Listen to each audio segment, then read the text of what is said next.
Welcome back to I'm Working Late, the podcast, episode 2. Episode 2? Episode 2? Episode 2? How many languages can you say 2 in? I'm going to give 3 a go. English, 2. French, Deux. Spanish, dos. Arabic? You used to do a bit of that. Do you know your numbers? Ethnin? Yeah. Ethnin? Is it ethnin? No, this might need to be sorry guys, it might be wrong. This might need to be cut out because I don't know if it's ethnin. I swear maybe. Wahid is 1. So I can say 1. Wahid, ethnin. I think it might be ethnin. Okay. Anyway. Welcome back. Welcome. So we're happy to be back. We're happy to be back. We had a sabbatical. We had a career break. We had our filming timeline. We did quite a few in one go, and then we had a short break because I went away. She just got back. I just got back from Le France. Le Français? Le Français. I got a few mosquito bites, which I did show Mace before we started recording. That I won't show you, but I got to be careful of the Zika. I'd never even heard of that. I didn't know what that was. It's a serious issue because they're tiger mosquitoes in Monaco. There was like an epidemic last year. Did you Google it? Yes. Oh. So I didn't get bit. I've got hydrocortisone cream that I'm putting on twice a day. I used to have that for my ex. Right. I don't know if you saw the post-it that Mom left saying hold twice a day. No, because I will forget. Thank you, Mommy.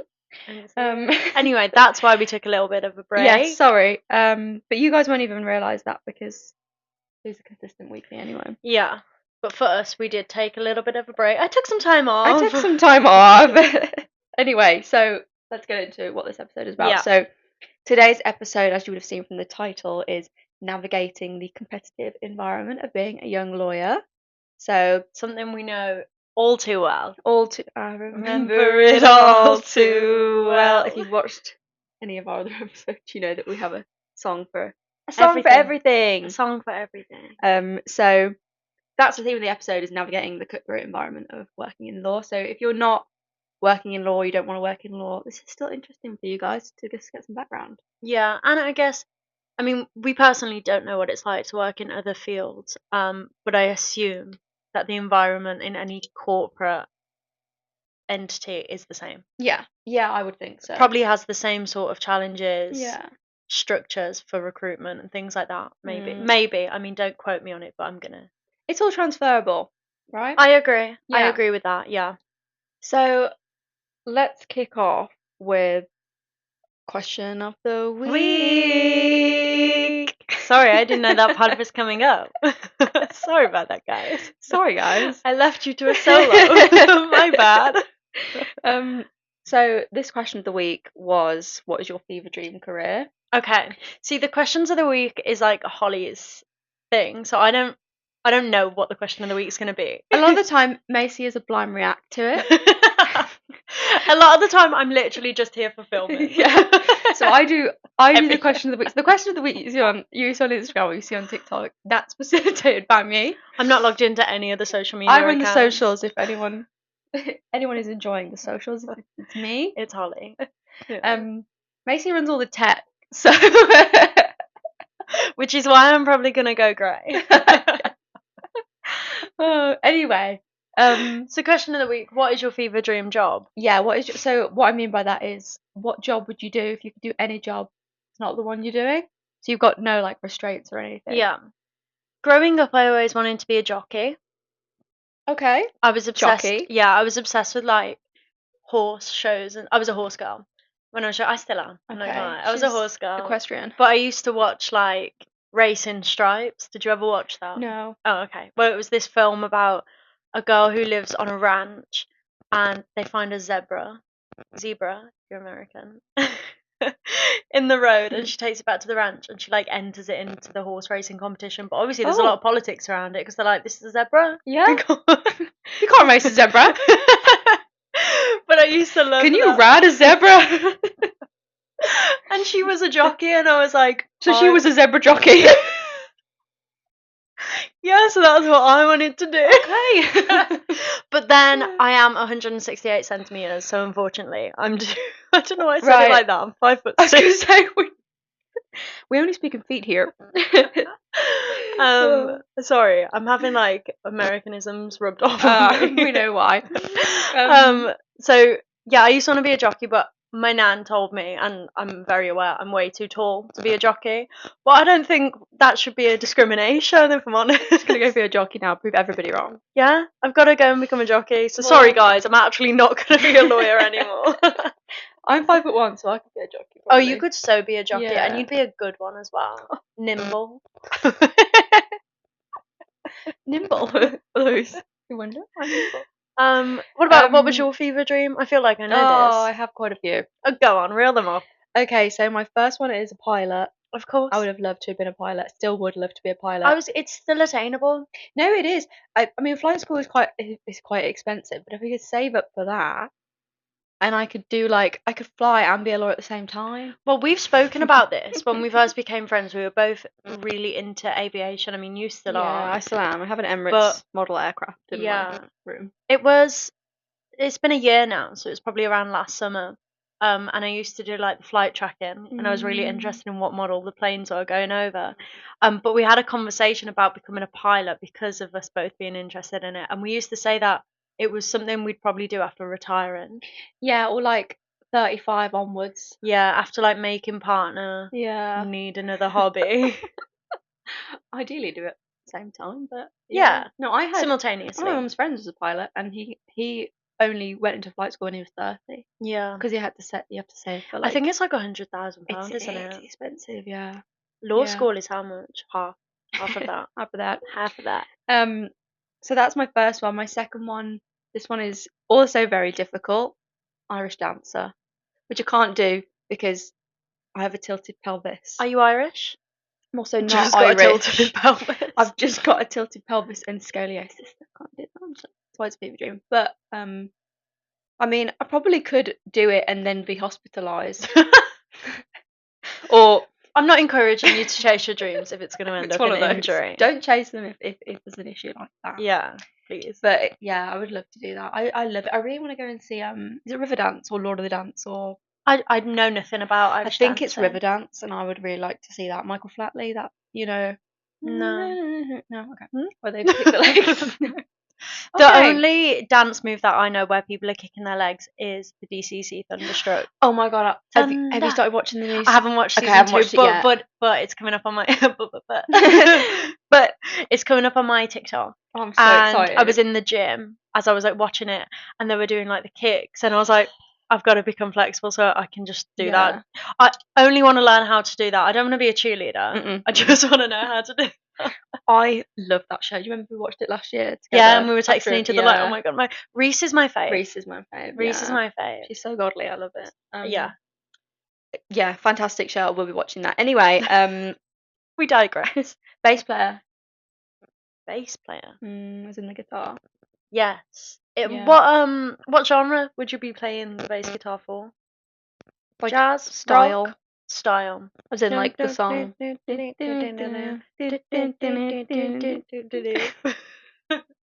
one I sent you on TikTok. That man who does it. Is that not an electric guitar? Yeah, isn't that bass though? Isn't that a form of bass? Is boom, boom. So what's the electric? The bass note. To regen those. I'll cover that up. I'll turn that around. Oh, maybe electric. I don't know. Whatever that TikTok I'd like to play was. it to them, but can you play an instrument? No. I could play the drums way back when. Back in my day, I could play the drums. When I was 11, I had a drumming stint. It didn't last very long. No. I wanted to do the violin, but again, my neck. That's great. Okay, well, I can play the guitar. Acoustic. Wow. Did you know that about electric? Yeah, I saw it in your room. Can you play the electric? Can you do style? She saw it in my room. No, I probably couldn't play an electric. I don't know what the difference. I don't to learn. Maybe there's a difference. Yeah, there is always time to learn. No, but I can play the guitar. I went through a phase of trying to learn the piano, but I was trying to teach myself. So it wasn't necessarily learning it. It was just like knowing a few songs and a few chords. Self-taught pianist. Millie, who's my older sister, she used to play like a brass instrument. Did she play the trombone? It was something like that, and she used to bring it back. And it used to wind us all up. Like, you can imagine people practicing that like it was out of tune. Awful. Was Sorry, it Lily Millie. who said it'd be cool to play the sax? I swear Lily said that. Lily can play the guitar. I'm outnumbered here. You need to learn an instrument. Learn the guitar so we can play all together around the campfire. The guitar. The guitar.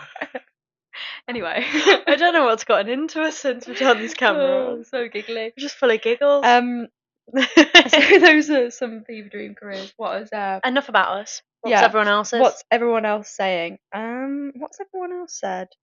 Oh, forensic pathologist. I believe that's the morgue. The morgue. The morgue? Post-mortem. Post-mortem. I think they perform rigor mortis. I think they perform what? Rigor mortis? Is that a character? No, that's death. Oh. When, like, you know when the body goes stiff after dying? Oh, when it's deceased. It's rigor mortis. Oh, okay. Yeah, it enters that stage. I'm assuming it's Latin. Oh, we know a lot of Latin. Not by choice. Actus reus, mens rea, yeah, Mestris loquitur. Kind of by choice, but not necessarily. Anyway. Yeah, I guess that's an interesting, like, figuring out the cause of death. Yeah. It's a bit... I don't know if I could deal with dead bodies. Yeah, no, for me, that's a little bit, what's the word I'm after? A bit, like, not vulgar, but... I understand.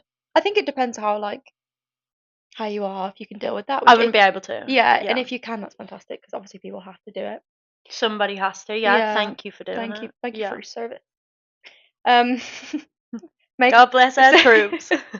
Celebrity makeup artist. Yeah, I get that. Cool.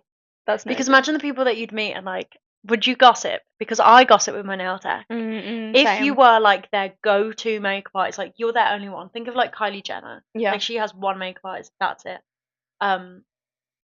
Surely you would get the gossip. I think so. You could, yeah. If you've built that relationship long term, it's not necessarily like what would you talk about otherwise? Yeah, no, I think so. I overshare with nail techs. Even when they're new.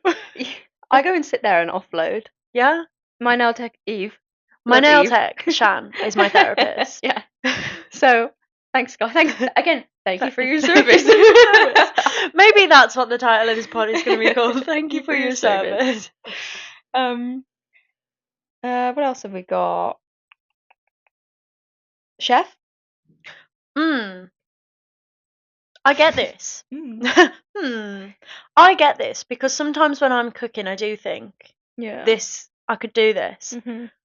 But I think when it's a job, it goes from being leisurely to really stressful really quick. Like, think of being in a restaurant. That is and a high stress environment. You are the chef. You are responsible for that. Yeah. That would go well on TC applications. Like, give me a time when you work well under pressure. Well, I was the chef. Yeah. And there's a lot of responsibility, like food poisoning. Hair. That. Sorry to put that thought in everyone's head. That's my worst thing. Yeah. Hair. Yeah. Being a chef, yeah. You know I got E. coli? No, I didn't. When? A chain restaurant. I won't name them. It was my 19th birthday. Who was it?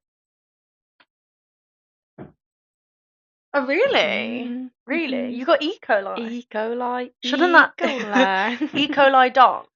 That's how it's spelled, or is it E. It's dash. Oh. It's hyphen.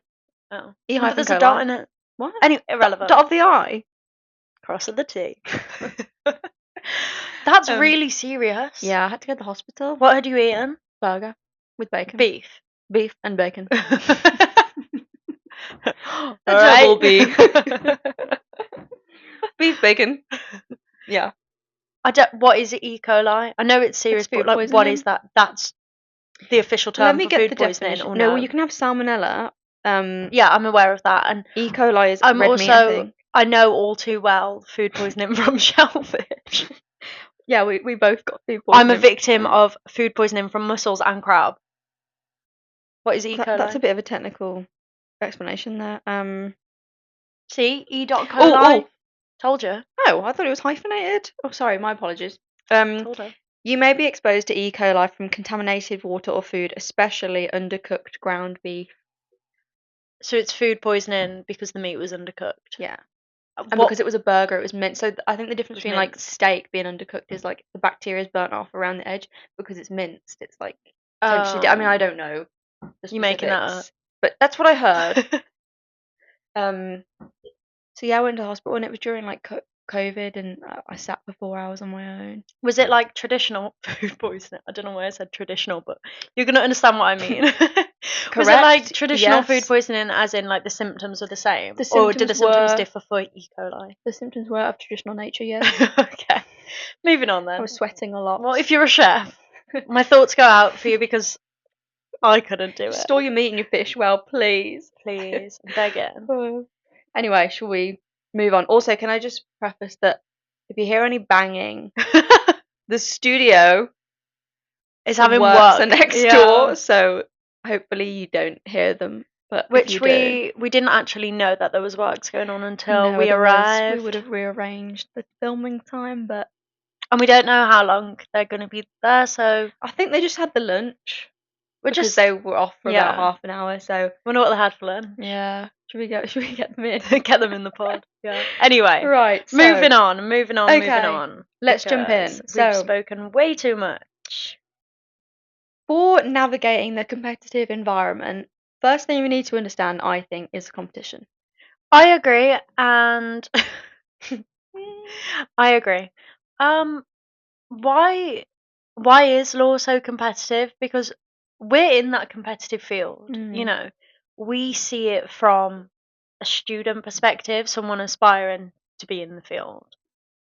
Looking from the outside and looking at logistics of it, why do we think law is so competitive? I think high volume of applicants is a huge thing. Like, there's more people wanting to do law potentially maybe than there is jobs. I mean, don't quote me, but I did read a statistic before that there are 5,000 training contracts available yearly. I think it was something, again, don't take it word for word. not gospel. 5,000 training contracts yearly in the UK, but there's 30,000 people applying a year. See, that's tough. 25,000 rejections.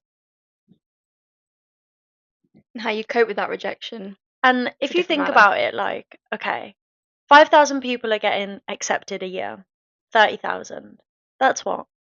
It's going to take you 5 years for all 30,000 of those people to get a training contract.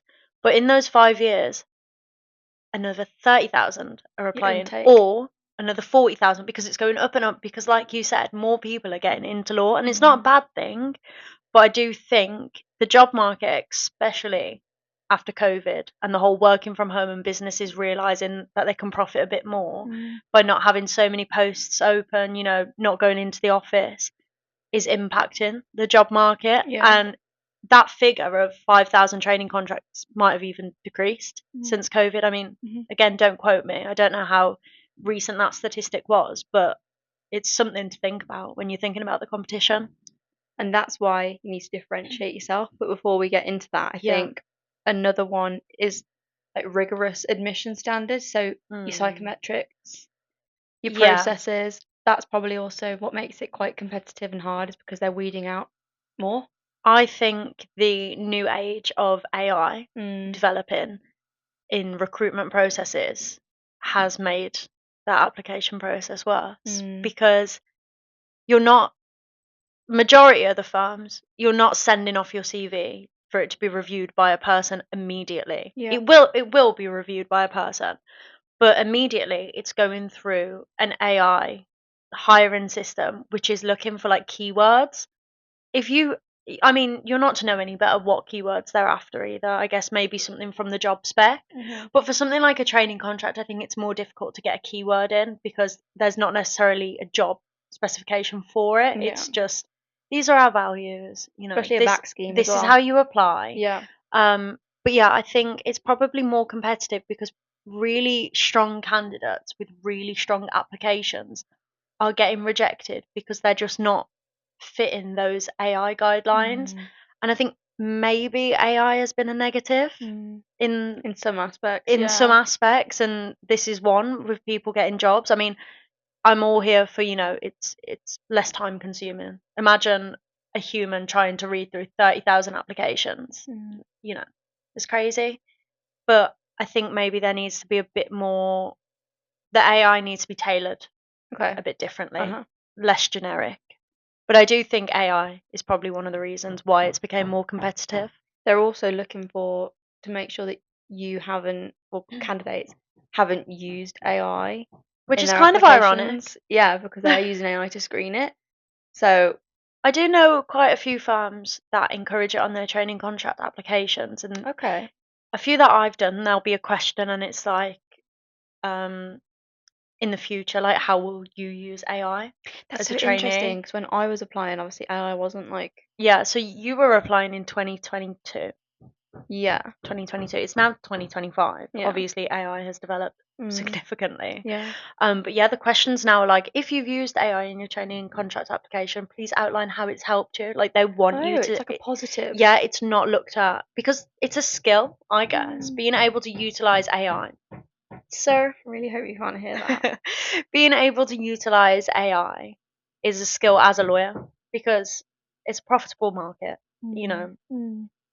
Legal anything. tech is becoming huge. Legal tech's a good industry to be in. Yeah, it is. Let me tell you that. I also think it's a really it's a high stakes profession, so they want to employ the right people. Yeah.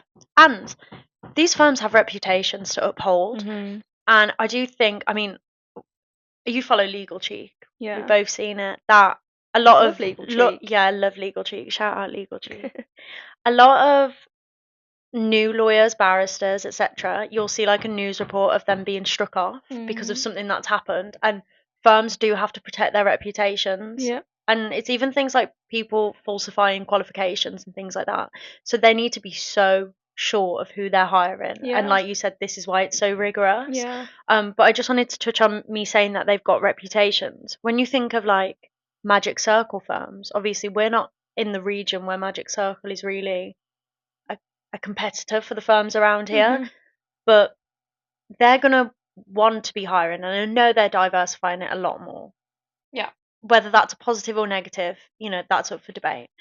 But those firms have such a reputation to uphold that they need to hire from Cambridge, Mhm. Oxford, Mhm. places like that, or like privately educated students, which, as someone from like a socially mobile background, sorry guys, Holly dropped her card. She's I dropped my back. card.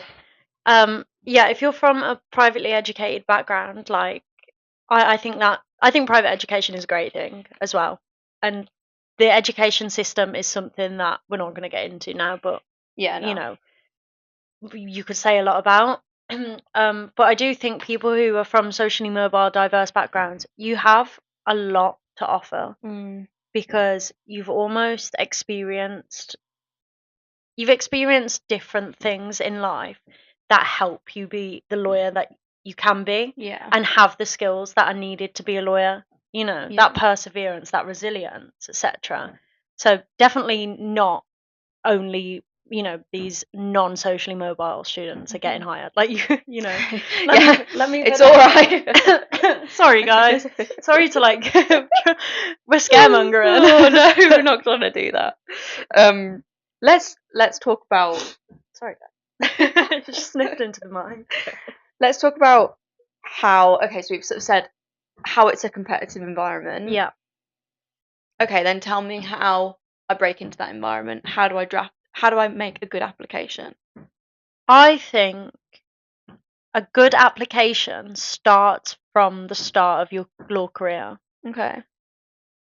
in my opinion. I think undergraduate, being involved in societies, roles of leadership, things like that, class representatives, I don't know, involved in the law society at your university, those sort of things are going to help you Mhm. immensely when you're doing an application. And then carrying that on to your LLB, extracurricular activities as well, volunteering. It's not just about grades and it's Mhm. not just about how well you can write your application, it's about what's actually in there. And I think the stuff in your application has to have meaning and really showcase who you are. So don't just get involved in everything for the sake of having it on your CV. Like, get involved in things that truly align with your values, because it's going to be so much easier to write an application that aligns with the firm's values if they're mirroring yours as well. So Definitely. I don't know, like charitable, for example, if you pick a certain charity, none spring to mind right now, but maybe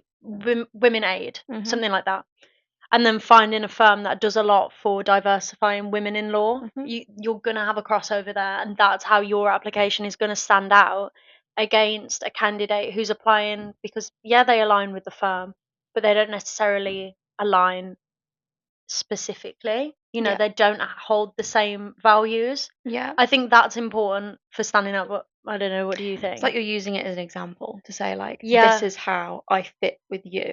yeah, like really tight. It needs to be like You need to tight. tailor It it. needs to Yeah. be so airtight that there's no room for like it being generic or you can use that for another firm. It Yeah. needs to be so specific. And like I said, I think that starts at the start of your career. Yeah. You can't just get your law degrees, and then write an application and get in. I always say There's so much more outside of the degree that matters more100%. than the grades. I always say everybody has a law degree, Yeah. everybody has an LPC, so that's your baseline. So if you think That that doesn't make you different. no, that doesn't differentiate you, I mean, it feels like it should because it's so difficult. And we all have egos. Yeah, and you think, well, You wait a know, law minute. students are like, I'm a law God student. complex. God complex. You think, well, wait a minute, I've worked for have what 4 years, 5 years in some cases. That should be enough, but it's just not because Yeah. it like we tie it back to it's so competitive. So what you need to do is draft your own narrative, create your own narrative and say, okay, this is how I'm different and this is how I'm going to be a good fit for this firm. And also, when you get asked questions on your training contract applications and things like that, and they say, why law? Mm, You have to have that answer. yeah. Because when people ask you why law, what did you used to say? I think this is such a difficult question Ooh, to answer because it is difficult. immediately you're like, oh, it's a fulfilling career, blah, blah. But you have to think about the specific area of law that you want to be in, how that ties into the firm that you want to be in. Mm, Take cases that they've worked on, for example. So I'm just going to use an example of, I don't know, corporate law. hmm Say there's a merger between two companies, and the two companies will have a significant, I don't know, development on the environment or Yeah. something. Like these two firms merging together is going to really benefit the environment and the profits towards the environment. That has to align with why you're interested in that. So you then need to bring it back to yourself and be like, I'm an activist for, this. Yeah, And I've done that's why this. working on cases that encourage this is what inspires me and encourages me to have, like, it needs to again be so airtight Mm, that it can't be generic for another firm.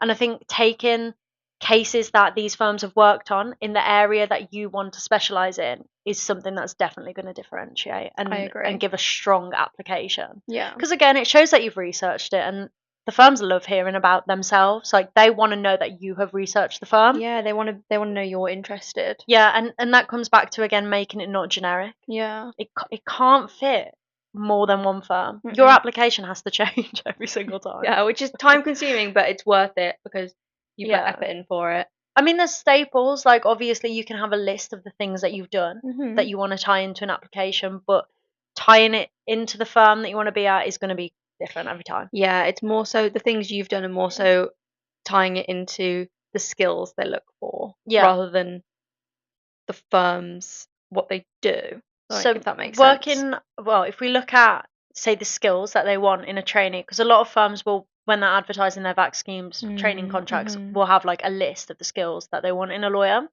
How do you go about gaining those skills before you start your career in law? Because you will indefinitely build on them when you're Yeah. working as a lawyer. But how do you get them before so you can showcase to this firm, I am the right Okay. fit? So I think, for example, if we look at stuff like time management, Yeah, you want to be able to manage your time in a setting. Let's say if you've got a part time job or you do something extracurricular, how do you manage slots in that job? How do you manage your time? How do you manage your time, your whole schedule as a student? How do you Yeah. manage your social time, your work time, your study time? And then I also think net networking and being social will really help you on applications, because the more connections you make, the more they can see that, okay, you aren't just a brain on a stick, essentially. Yeah. Like, people can talk to you, you can talk to them. Being So able to talk being able to is talk is, you need that. that opens so many doors. Yeah. Like, I know it's terrifying. It's really terrifying.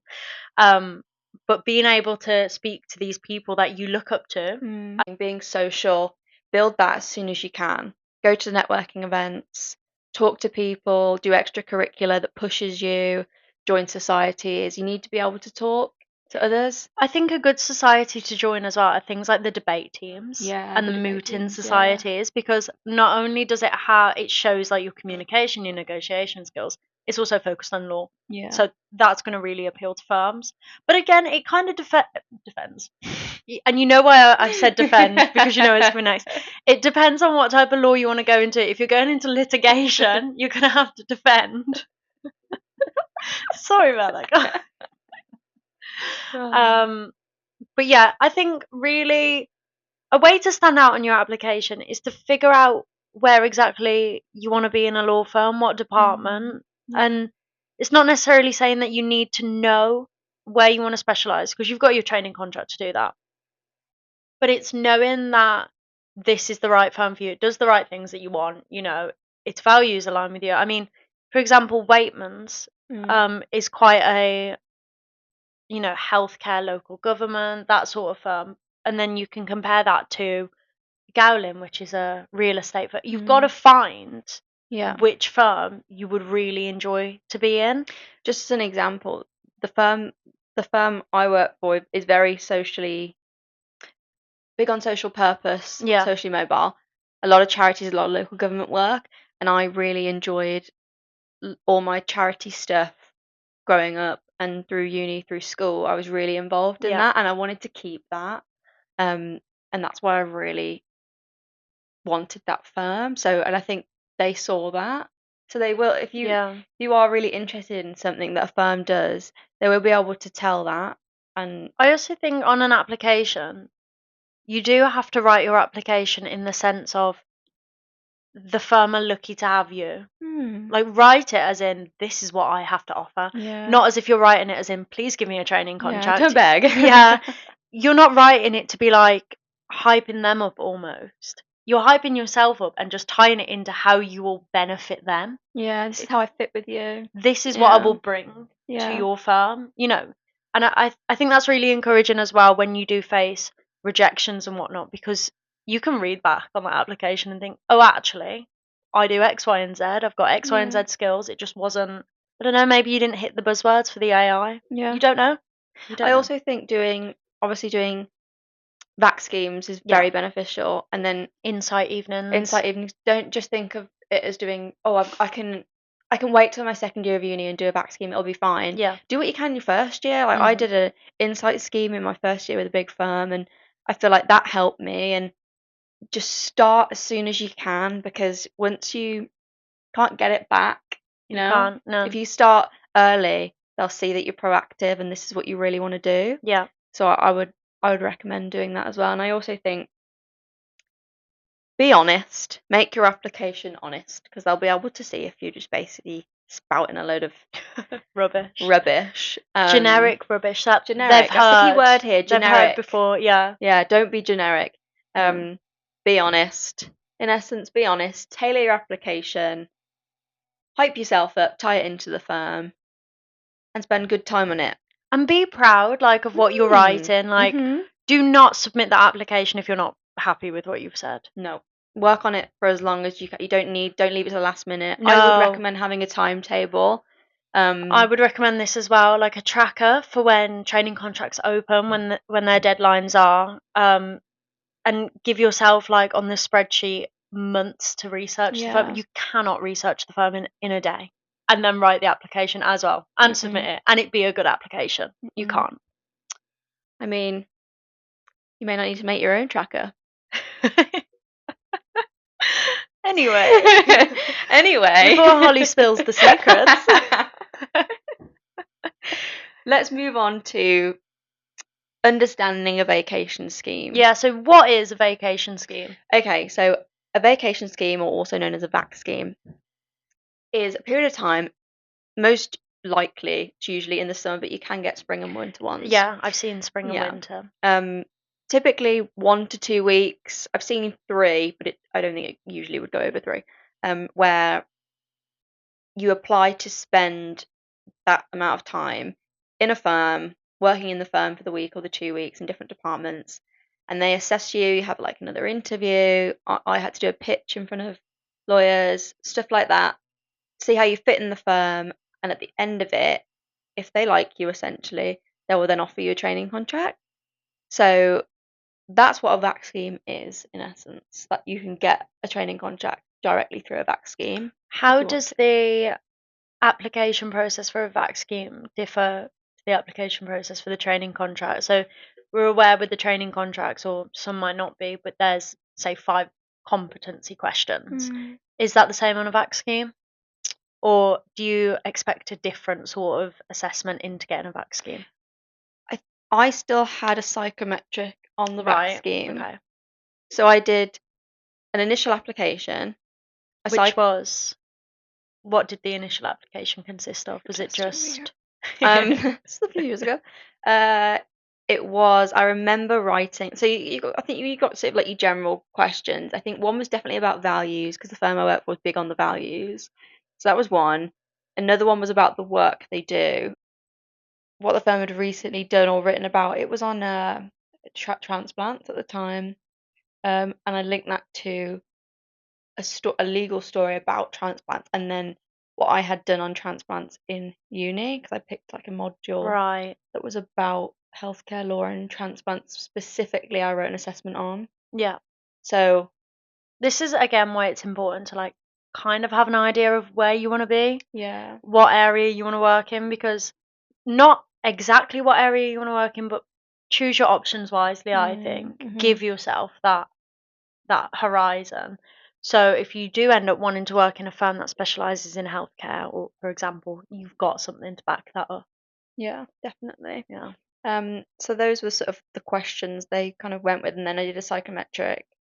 Then after the psychometric, also known as the Watson Glaser, but nowadays I feel like firms are using their own psychometrics more now than like a general Watson Glaser. Yeah, firms are using their own psychometrics, and I think it's quite a controversial subject, because I just don't think psychometrics are the best way to assess things anyway. Yeah. But I know that with firms using their own and different ones, there are some that are actually ridiculous. They're like gameplay. I think, and that's crazy. If I was recruiting, that is crazy. Like a gameplay for hiring a trainee is, before they even look at your application, is something that's wild. They should. I personally think they should look at the application that you wrote first. Yeah. Or interview you first, and then do your psychometric. That just makes sense, because you spend so much time writing an application that if you fail on the psychometric, it's like, I could have just done that psychometric and you could have saved my time and yours. So now you just got to filter out this application. There's obviously pros and cons for both. For everything. There is for everything. And right? we don't That's work in we don't work in recruitment. No. So like we preface that with that, but that's just our opinion. It's just that's my opinion. Sorry, if anyone's got headphones.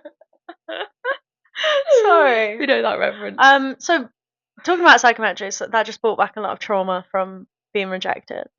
How do you deal with rejection? What's your advice for rejection not even in the legal space, just in general? First one, ultimately, do not beat yourself up. Please. It is disappointing, but be kind to yourself. It's like therapy. No, but I'm saying it feels personal. Be kind to yourself, because it is hard, and it will build your resilience. But you've just got to know that you're doing the right things. You are good. Don't let the imposter syndrome, which is another episode, eat you up. It's a cutthroat environment. It is to be expected. You're not going to walk into your dream job. You're not going to. Some might. but you're not going to walk into a magic circle firm immediately. You know, it's a lot. It's a lot of work. So I think having that expectation of, okay, this might not go to plan. Manage your expectations. Manage your Yeah. expectations.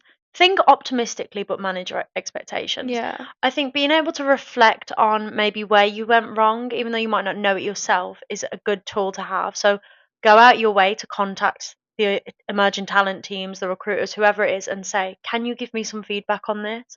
Because I know that there's a lot of automated rejection emails saying, sorry, we've just decided to progress with a different candidate, blah, blah.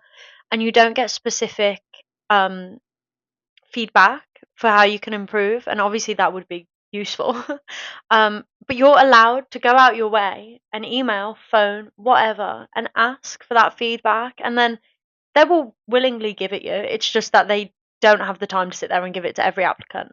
But if you ask, you'll get it. Then you can reflect on that, take the course of action that you need to take to be able to not face that next time, you know, and deal with these issues that you might have. It might not be anything, it might have just been, oh, there was somebody else. It's such a competitive field that it can literally be something as small as, oh, this person had an extra few months experience, so we've decided to progress with them instead. So I think be proactive. Get to the root cause of your rejection, I think, because that will also stop you from beating yourself up about it. If you know what it is, you can't sit there and speculate and think, oh, I did this wrong, I did this, blah, blah, blah. Is it even for me?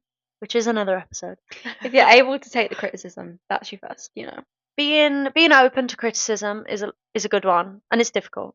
And as No much one as wants to it's- hear it. No as one much wants as to it hear is it. difficult, like you also have to go back to sort of managing your expectations. It's hard, but it is attainable, right? Like, Don't take it personally as well. I don't want anyone to think that you can't get there. You can. You just have to be aware, like, as a student, when you're coming into it, that you will need to be resilient, and that is a great characteristic and trait to build on. So don't let that freak you out, because it can be you. Yeah, you do definitely have to be open to criticism, but it is difficult because you've gone from, say, the LPC, and you're this student, you're like, what, 21 maybe, I think, 22, I'm not sure, depending on when you do it, older, Yeah, whatever. And you think, I know everything. I've done the LPC. I know everything. I'm qualified. Like, you know. And then you walk in and you speak to these people who are seniors and who have been in the role for 20 plus years, and you're thinking, I actually know absolutely nothing. So I wouldn't say constructive criticism, which is what it should be. It shouldn't just be criticism. It should be constructive. But take that as just another lesson, just something that you need to learn for your career. Don't take it personally. Don't think this person hates me It's not an because they've said attack. that. It's not an attack. Obviously, there might be times where you're spoken to and it's not criticism to do with your work. You know, there can be those issues. I'm not saying that every time someone says something about you or your work, you should really take it and think, okay, this is something I've got to work on, because there can be times where people are just mean. And you will come across those people. I'm not going to sit here and say that you won't. You will come across these people, and I think it's learning the difference between those people that are giving you constructive criticism because they actually want to benefit you, and those that are doing it just because, I don't know, they're not nice people. Because you will you will come across those people. So it's not everyone's going to like you. This is what I'm trying to say. Not everyone's going to like you. It's a competitive field. It's not a two-faced field, but everyone, we've spoken about this. I can't remember when it was, but it is a career that's every man for himself, in my opinion. It's collaborative in some aspects, but everyone's trying to progress and get to the best point in their career that they can. And some people may do what it takes to get to that, and that can be giving you criticism to put you down so you don't go for this promotion or whatnot. So definitely know the difference between constructive and just pure criticism. Remain authentic. Remain authentic regardless of what you're told. Authenticity is key. Yeah. 100%. Be yourself. Yeah. Okay, should we wrap up? Yeah, I'm happy with that. Okay. She's happy with it. I'm happy with that. And just remember, guys, everything that we have said is purely our opinion. It's Yeah, not just reflective a of any disclaimer. affiliations with either of us. No. It's not, this is This is just our experience, our what we've done, opinions. what we're doing, our opinion. That's all that it is. Yeah, speaking Okay? from experience, nothing else to it. So, if you're working late, Yes, hang in there. please. If you're not working, we're proud of you. We're super proud. If you're working early, We see you. we see you, early birds. Okay, guys. Bye. See you later, guys. Bye.